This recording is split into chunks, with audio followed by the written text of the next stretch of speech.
The jungle was a wall of green, hot, wet, and alive. Private Miller lay in the mud, his tongue dry as sandpaper, every muscle screaming for water. Water was everywhere, a murky stream, rain puddles, all taunting him, yet he was dying of thirst. The cruel irony. The thing you need most can kill you. He hadn't had a clean drop in 2 days. His canteen was empty. He imagined plunging his face into the stream, but he knew better. He'd seen men doubled over in agony after drinking from water like that. Fever, dysentery, worse. The real enemy wasn't out there in the jungle. It was in the water. Bacteria, parasites, invisible killers. Panic threatened to cloud his judgment, but he forced himself to focus. He remembered his training. Panic is the enemy. Carelessness gets you killed. He scanned his surroundings, not for enemies, but for resources. His eyes landed on the sandy bank and the remains of a campfire. An idea flickered. Old knowledge, a desperate gamble. But better than surrendering to dehydration, he knew what he had to do. The fight for survival was about to begin.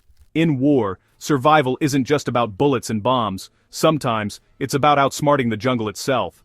Miller's battle wasn't just with thirst. It was with the unseen enemy lurking in every drop. He was about to turn the earth and fire into his allies. Because in the jungle, knowledge is the only weapon that never runs dry. The first step. Dig. The clock was ticking. In World War II, soldiers faced more than bullets. They faced the invisible killer in their water. Clean water was rare. Most sources were contaminated with mud, waste, and deadly pathogens. For every man killed by enemy fire, many more fell to diseases like cholera and dysentery. Water purification tablets were issued, but they ran out, got lost, or simply weren't there. When cut off from supplies, soldiers had to risk drinking from filthy pools, knowing the consequences. Dysentery could leave a man too weak to fight.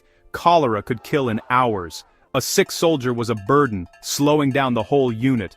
In war, illness could be a death sentence for more than just the individual. Every puddle, stream, and well became a potential minefield. Water that looked clean could be teeming with danger. Soldiers learned, never trust your senses. Assume all water is unsafe. The battle for hydration became a battle of wits. Survival meant outsmarting not just the enemy, but nature itself. The real test wasn't just courage under fire, it was ingenuity in the face of the unseen.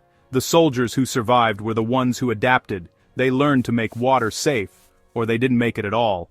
The war against thirst was relentless. When the tablets ran out, soldiers turned to ancient wisdom. Their war became a primal struggle, no chemistry, just knowledge. They saw the earth, trees, and fire not as scenery, but as tools. Sandy riverbanks became natural filters. Campfire charcoal became a purifier. This shift in mindset was everything, seeing a problem as solvable, not hopeless. The techniques weren't new, they were rediscovered. Ancient Egyptians filtered Nile water this way. Pioneers did it crossing wild frontiers. The knowledge was always there. War just forced them to use it. Soldiers with country skills became invaluable. When modern gear failed, they adapted, turning to the earth for answers. Technology can break, but knowledge is weightless and permanent. The most reliable tool was the one between their ears. In the mud and chaos, old skills became new lifelines. The past became the key to surviving the present. When all else failed, knowledge endured. That was the real miracle on the battlefield.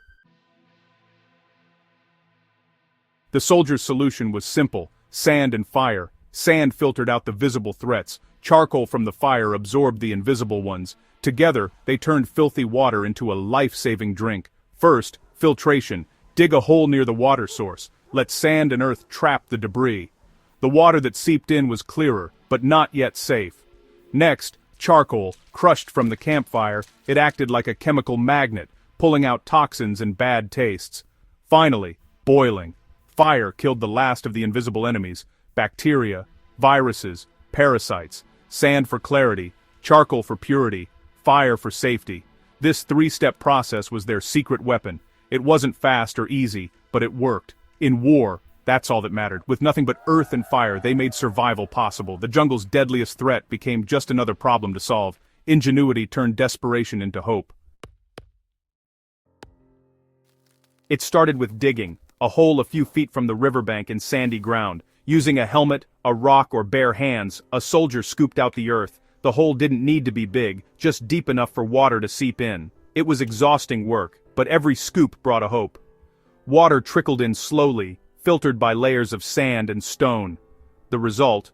Water that looked much clearer than the muddy stream. Patience was key. Sometimes it took an hour to fill a canteen. The process forced the soldier to rest, conserve energy, and stay alert. As the hole filled, hope rose. The water was clearer, but the job wasn't done. The most dangerous threats were still invisible. This was nature's pre-filter at work. The first stage was complete.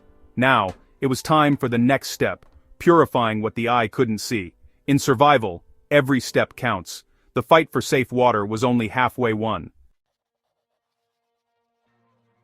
Next came charcoal, the magic ingredient. From the campfire, the soldier gathered cold black chunks, crushed into powder. The charcoal was added to the filtered water. The water turned black, but this was the key. Charcoal's massive surface area trapped chemicals, odors, and bad tastes.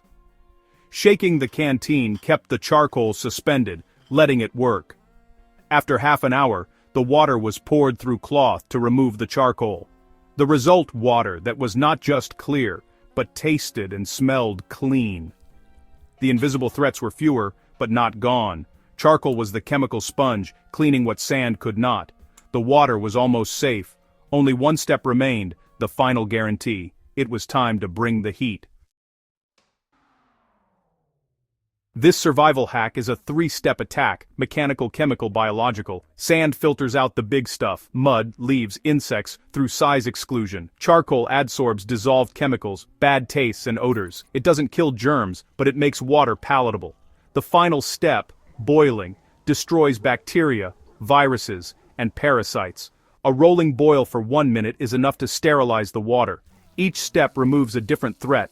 Together, they make water safe. Understanding the science gave soldiers confidence in the process. In the field, trust in your method is as important as the method itself. The three-step system was simple, effective, and could be built anywhere. That's why it worked, then and now. The invisible army in the water was finally defeated. Survival was in their hands. This wartime survival skill is just as relevant today. Natural disasters, power outages, or getting lost in the wild, clean water can vanish in an instant. When technology fails, knowledge is your backup plan. Knowing how to filter, purify, and boil water with what's around you is true self-reliance. Practice it in your backyard or on a camping trip. Dig a hole, filter the water, add charcoal, and boil it. You'll be amazed at the transformation. Muscle memory and confidence are built by doing. In a real emergency, you'll act, not panic. The most powerful survival tool isn't something you buy, it's something you learn. Old school skills are more valuable than ever. They connect us to a fundamental way of living. The knowledge that saves soldiers can save you too. The story of WWII, soldiers making water safe, is about more than sand and charcoal. It's a testament to human ingenuity and the will to survive. When equipment failed, they turned to ancient knowledge and their environment. The solution wasn't in a factory, it was at their feet. The real weapon was their mind. Knowledge was their shield against invisible threats. In a world of convenience, we've forgotten these basic skills. True security comes from what you know, not what you own. Next time you turn on the tap, remember the journey water takes, and the soldiers who had to make that journey themselves. Their legacy is a reminder. The ability to think and adapt is the ultimate survival tool. It kept them alive then, and it can keep us alive today. And water wasn't the only thing they made from scratch. Stay prepared, stay alive.